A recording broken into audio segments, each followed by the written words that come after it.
आज पूरे हिंदुस्तान में एनरोलमेंट हो रहा है मुसलमान बच्चों का हो रहा है जी आपको पता नहीं है इस बारे में। जी सबसे पिछड़ी हुई आबादी है माइनॉरिटी, एनरोलमेंट नहीं है। क्या संदेश देना चाहेंगे आप यहाँ आने के बाद उन यूथ को जो कभी घर में बैठे हैं आ ही नहीं रहे, जबकि उनके लिए सरकार ने मोमा स्कॉलरशिप बनाया, कई तरीके की स्कॉलरशिप मुसलमानों को मिल रही है, हज भवन से भी 10,000 रुपया मिल रहा है, कई ऐसे जियो हैं जो वक्फ बोर्ड से भी मिल रहा है, आपको माइनॉरिटी का मोमा स्कॉलरशिप केंद्र सरकार से भी मिल रहा है। क्यों नहीं पढ़ने में इच्छा दिखा रहे हैं मुसलमान बच्चे? क्या यहाँ आने के बाद आपको लगता है कि एनरोलमेंट आसान होने आना चाहिए? क्या संदेश देना चाहेंगे? जी, मेरा नाम मोहम्मद फिरदौस है। मैंने आलमियत हासिल की है दारुल उलूम देवबंद से। मैं अपने छोटे भाई को लेकर के आया हूँ वकालत के लिए, वकील बनना है इनको। जी जी जी। और जब ये 10th में था तभी हम लोग सोच रहे थे इनको डॉक्टर बनाना है या वकील बनाना है, तो ये करते करते फिर उन्होंने आर्ट्स से वकील किया, वो 12th किया है। जी जी, 12th किया है। हो जाएगा लॉ। लेकिन मैं जानना चाहता हूँ कि यहाँ आने के बाद कैसा फील करते हैं? जी, मैं वही उसी पर आ रहा हूँ।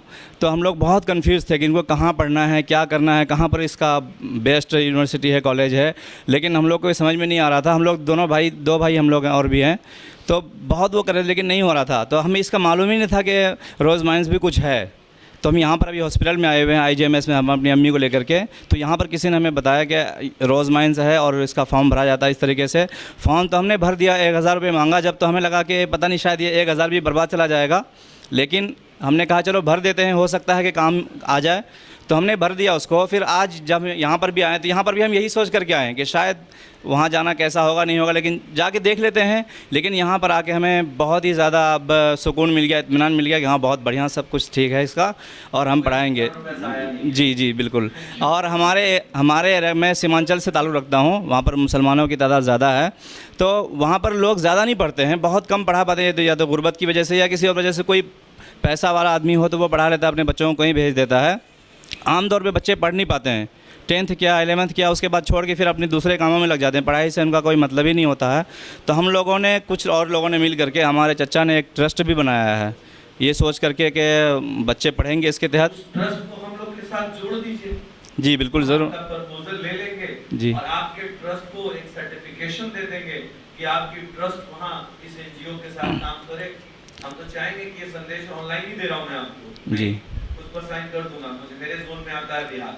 जी इंशाल्लाह बिल्कुल ऐसा करूँगा। हमें तो पता ही नहीं था कि रोज़ माइन क्या है। जी के सारे सदस्यों को 5 की कमेटी बना के आइए। जी, मैं सीमांचल से 500 बच्चे आपके ट्रस्ट के माध्यम से लूंगा, ये मेरा वादा है। जी इंशाल्लाह बिल्कुल। पढ़ाने में जोर लगाइए। जी, और आप यहाँ आए हैं, सीमांचल को एक अपील करिए, अगर आप संतुष्ट हैं तो, जी, मुसलमान अगर नहीं पढ़ रहा है तो दुर्भाग्यपूर्ण है, SC ST नहीं पढ़ रहा है तो दुर्भाग्यपूर्ण है, OBC नहीं पढ़ रहा है तो दुर्भाग्यपूर्ण है। क्यों? क्योंकि इन चारों को सरकार की बहुत बड़ी स्कॉलरशिप मिल रही है। हमें सरकार को सिर्फ घोषणे से काम नहीं चलेगा, बल्कि देखना होगा कि मोमा स्कॉलरशिप में आपकी एप्लीकेंट्स कितने हैं। जब तक एडमिशन नहीं होगा तब तक हम मोमा की स्कॉलरशिप अप्लाई नहीं कर पाएंगे। तो हमने आपको एक सर्टिफिकेशन दे दिया एडमिशन का, आपके पास गेट पास हो गया, आप जाके मोमा में अप्लाई कीजिए, आपको वहां से मिलेगा, तो खाना की रकम भी उससे जमा हो जाएगी आपकी। तो एक अपील कर दीजिए प्लीज लास्ट में। जी, मैं जहाँ तक भी लोग मेरी आवाज़ को सुन रहे हैं, ख़ास करके मैं अपना सीमांचल का एरिया, मैं उनको बताना चाहूँगा कि आप जो नहीं पढ़ पाते हैं वो रोज़ माइन से जुड़ें, पता करें कहाँ पर क्या होता है, आकर के इससे जुड़ें और अपनी पढ़ाई को आगे बढ़ाएं। 10th और 12th करके छोड़ देने से कुछ हासिल नहीं होता है। जी, और मैं बहुत ही मुतमईन हूँ रोज़ माइन से, और ये बिल्कुल सही है, जो मैं अब तक समझ रहा था फ्रॉड, ऐसा कुछ भी नहीं है। Thank you.